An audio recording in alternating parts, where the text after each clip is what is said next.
দিচ্ছি unrestricted access ইজিপ্টের সমস্ত পিরামিডগুলো explore করার। ও আমার গোটা জীবনে আমি এমন জিনিস দেখিনি। আমরা প্রাচীন ফেরাওদের সমাধিগুলোতে যাব, যেসব জায়গায় প্রবেশ করা লিগ্যাল নয়, কারণ ওই জায়গাগুলো খুবই বিপজ্জনক। এখান থেকে পড়ে গেলে কি হবে? ও আমরা নিশ্চিত মরে যাব। আমরা এমনকি পিরামিডের নিচে একটা গোপন সমাধিতে সাঁতার ও কাটবো। মাই গড! আর এগুলো এক্সপ্লোর করার জন্য আমরা মাত্র 100 ঘন্টা পেয়েছি, আর আমরা সেটা শুরু করছি এখন থেকে। সবাই আমার সাথে চলো, বেশ মজার হবে কিন্তু। এটা কিন্তু দারুণ। কেউ একজন 4500 বছর আগে পাথরটা এখানে রেখেছিল। একদম, এই পিরামিডটা প্রায় 4500 বছরেরও বেশি পুরনো। আমরা যে পথ দিয়ে যাচ্ছি সেটা মিশরবিদদের মতে রাজা খুফুর সমাধির দিকে নিয়ে যায়, সেই ফেরাও যিনি সম্ভবত পিরামিড তৈরি করতে বলেছিলেন। ওয়াও! এই যে ঘরটা দেখছেন, এটাকে বলে গ্র্যান্ড গ্যালারি। আমরা এখনো অব্দি এই পিরামিডের কতটা ঘুরলাম? আমার কাছে এই প্রশ্নের কোনো উত্তর এই মুহূর্তে নেই। ও উত্তরটা খুবই ভালোভাবে দিল আমাকে। এর পরের ঘরটা হলো রাজার শেষ বিশ্রাম কক্ষ। হ্যাঁ, আমাদের তো তাই মনে হয়। তাহলে চলো যাওয়া যাক। ও ও ওহো! ভাই, এটা আমি কি দেখছি? এটা তো অসাধারণ। 4600 বছর আগে এই ঘরে হয়তো রাজার মমিকৃত দেহ রাখা হয়েছিল। এখানেই তাহলে ফেরাওকে সমাধিস্থ করা হয়েছিল। হ্যাঁ, আমরা মনে করি এখানেই ওনাকে সমাধিস্থ করা হয়েছিল। মনে করো, শিওর নয়। আমার মনে হয় এই পিরামিডের ভেতরেই আরো একটা চেম্বার আছে, যেটা আমরা এখনো খুঁজে পাইনি। সেখানেই হয়তো রাজার বডি রাখা আছে। আমরা এই ভিডিওতে সেটা খোঁজার চেষ্টা করব, কারণ এর পরে আমরা লিটারালি এই পিরামিডের কয়েকশো ফুট নিচে যাব, আর এমনকি পৃথিবীর বৃহত্তম প্রাচীন পিরামিডের সব থেকে উঁচু স্থানে যাব। এটা দারুণ! আমরা অন্য বিশাল পিরামিডগুলো ঘুরে দেখার আগে আমাদের বেস ক্যাম্পটা দেখাই চলো। হ্যাঁ, এটা দারুণ। এখানে আছে ডিনার টেবিল, ঘুমানোর জন্য টেন্ট, আর ওকে। এমনকি লাইটও লাগানো হয়েছে যাতে ক্যাম্প থেকে পিরামিডগুলো দেখা যায়। এটা হয়তো আমার দেখা সবথেকে এক্সপেন্সিভ নাইট লাইট। এই পিরামিডটা আমরা আগামীকাল এক্সপ্লোর করব। ভোর 5টায় আমরা শুরু করব। এখন সবাই ঘুমিয়ে পড়ো। এই পিরামিডগুলো প্রাচীনকালে তৈরি হলেও প্রযুক্তির দিক থেকে এতটাই উন্নত ছিল যে কেউ কেউ এগুলোকে প্রাক মিশরীয় সভ্যতার দান বলে মনে করে, আবার কেউ কেউ এগুলোর পিছনে এলিয়েনের অদ্ভুত তথ্যও বলে। কিন্তু মিশরবিদরা নিশ্চিত যে এগুলো প্রথম মিশরীয়রা তাদের রাজাদের সমাধি হিসেবে তৈরি করেছিল। আর এই ভিডিওর শেষে আমরা খুঁজে বার করব কোন তত্ত্বটা হলো সঠিক। ঠিক আছে, তাহলে তোমরা রেডি আমাদের লিস্টের পরের পিরামিডটা এক্সপ্লোর করার জন্য? খাফরার পিরামিড। এই দৈত্যাকৃতি সৌধের বিশেষত্ব কি? আচ্ছা, ভালো করে দেখলে বুঝতে পারবে এই পিরামিডের কেসিংটা কিন্তু রয়ে গেছে, যেটা সবকটা পিরামিডেই কোনো এক সময় ছিল। তাহলে কি এগুলো এলিয়েন তৈরি করেছিল?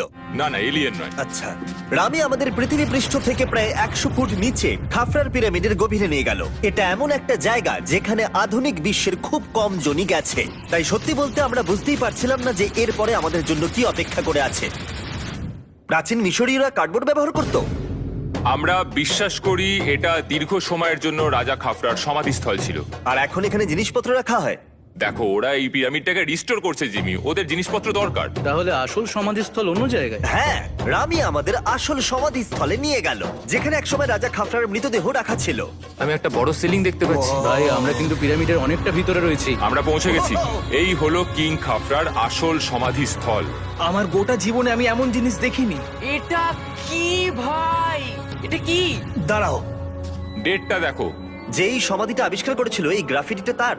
ও জানিয়েছিল যে ওটাকে ডিসকভার করেছে। হ্যাঁ, এখানেই তাহলে ফেরাওকে সমাধিস্থ করা হয়েছিল। এখানেই কিং খাফরাকে সমাধিস্থ করা হয়েছিল। এখানে শুলে কি ওনাকে অসম্মান করা হবে? এটা সম্মান অসম্মানের ব্যাপার নয়, কিন্তু এখানে একটা অভিশাপ আছে। কেমন অভিশাপ আছে এখানে? তুমি জানতে চাও? না। ঠিক আছে, চলো এখান থেকে বেরিয়ে যাই আমরা অভিশাপ লেগে যাওয়ার আগে। ও মাই গড, এই পিরামিডটা সত্যি অসাধারণ ছিল। এই পিরামিডটা আমাদের অনেক প্রশ্নেরই উত্তর দেয়নি, কিন্তু হয়তো পরের পিরামিডগুলো আমাদের এই সমস্যার সমাধান করে দেবে, আর আমরা আমাদের প্রশ্নের উত্তর পেয়ে যাব। এই টুমটা হলো গড ওসাইরিসের, যেখানে খুব কম মানুষই Oh my God! এখন অব্দি আসতে পেরেছে। তাহলে আমরা এখানে কি করছি? আমরা ভাবতেও পারিনি পাতালের দেবতার সমাধি মাটির নিচে এতটা গভীরে অবস্থিত। ও ভাই না, এটা তো অনেক নিচে অব্দি গেছে। আগে তুমি যাও কার্ল। ও মাই গড, ও মাই গড! আরে ও একটু আওয়াজ না করে নিচে নামছে কি করে? এটাই হলো এন্ট্রেন্স, কার্ল। হ্যাঁ, তারপরে এটা আন্ডারওয়ার্ল্ডের গডের এন্ট্রান্স। এটা তো অনেক বড় সিঁড়ি। এটা কিন্তু সত্যিই খুব গভীর, মানে তুমি যদি পড়ে যাও। হ্যাঁ, নিশ্চয়ই আমি মরে যাব। হ্যাঁ, এটা কিন্তু সত্যি খুব ভয়ঙ্কর। আমার নিচে নামতে একদমই ইচ্ছা করছে না। আর যদি তোমাদের এটাতেও ভয় না লাগে তাহলে বলি এরপরে আমরা এটার মুখোমুখি হলাম। 3000 বছরের পুরনো মানুষের হাড়। ও মাই গড, আমি এটা কেন ধরে আছি? আচ্ছা, এটা কি খুলি? এটা একটা খুলি। হ্যাঁ, ও মাই গড, এটা এতটাই নিচে যে আমরা আর গভীরে গেলে আমরা সবাই মারাও যেতে পারি অক্সিজেনের অভাবে। একদম ঠিক। চ্যান্ডলার এখন এগিয়ে যাচ্ছে ওসাইরিসের সমাধিস্থলের দিকে। ঠিক আছে, যাওয়া যাক। ঠিক আছে, আমি কিন্তু এখন জলে। ও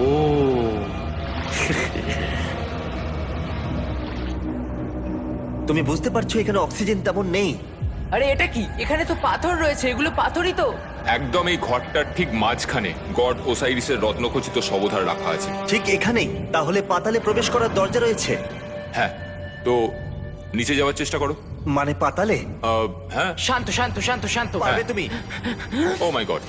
এই সমাধিটাকে পাতালের প্রবেশদ্বার বলে মনে করা হয়, আর এর আগে কোনো মানুষই এখানে আসেনি। Oh এটা my কতটা God! গভীর? আমি এখানে কেন এসেছি? আমি কেন ইউটিউবার হলাম? মানে সবাই মিলে ডান দিকের ওই কোণের দিকটা একবার দেখো। ওখানে একটা রাস্তা আছে, সেটা কোথায় যাচ্ছে কেউ জানে না। কাল ওখানে গিয়ে দেখো। আমি কি ওখানে যেতে পারি? জিমি, ওকে যেতে দিও না। আমার খুব ভয় লাগছে ভাই। গার্ড, এটা ভালো বুদ্ধি নয়। এটা প্রাচীন মিশরীয়দের একটা টানেল যার মধ্যে আজ অব্দি কেউ যায়নি। তোমার মতো পাগল আর কেউ নেই। একটু কি বলবে আমাদের ভেতরে কি দেখতে পাচ্ছো? আমি সামনে অনেকটা রাস্তা দেখতে পাচ্ছি, আর এটা আস্তে আস্তে সরু হচ্ছে। ভাই আমি সত্যি মানে এখানে রীতিমতো আটকে গেছি। ও মাই গড, ও মাই কাল গড। তুমি ইতিহাসের পাতা নাম লেখালে। আমি আর একটু মনে হচ্ছে এগোতে পারবো ভাই। এর চেয়ে বেশি সময় এখানে থাকলে অক্সিজেনের সমস্যা হবে। আমরা কি এবার বেরোবো?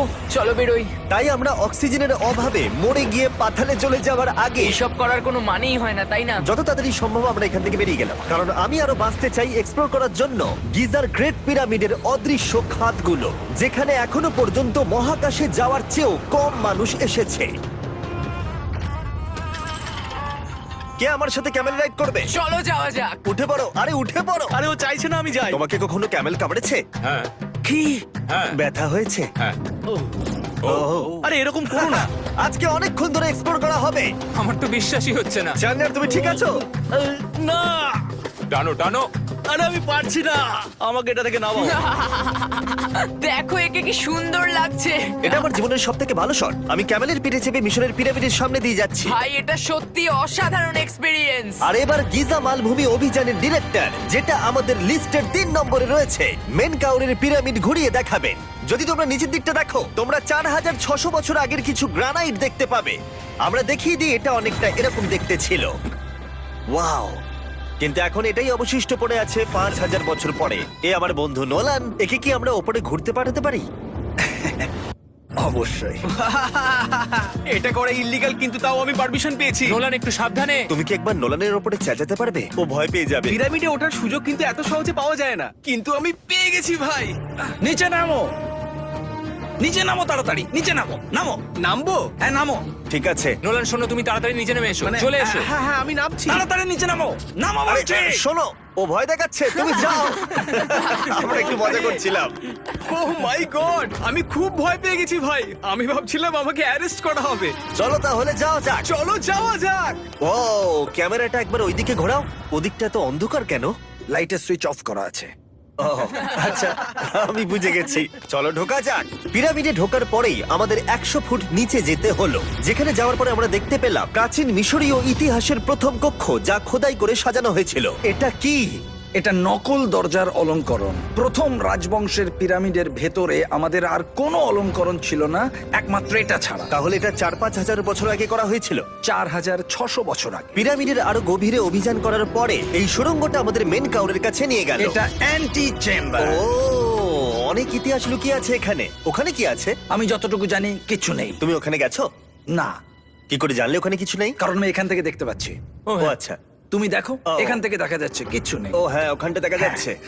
সন্দেহ করা কিন্তু ভালো। দুর্গম পথের জন্য পরিচিত মেন কাউরের পিরামিডের ভেতরে একটা প্যাসেজ আমাদের আরো গভীরে নিয়ে গেল, যেটা ছিল সমাধিস্থল। এটা রাজার সমাধিস্থল, আর এটার ওজন কমানোর জন্য এটাকে গোল করা হয়েছে। কিন্তু ওরা 5000 বছর আগে এটা জানলো কি করে? যদি তুমি পিরামিড বানাতে পারো, তাহলে তুমি সবকিছু বানাতে পারবে। সবকিছু করতে পারবে। সবকিছু করতে পারবে।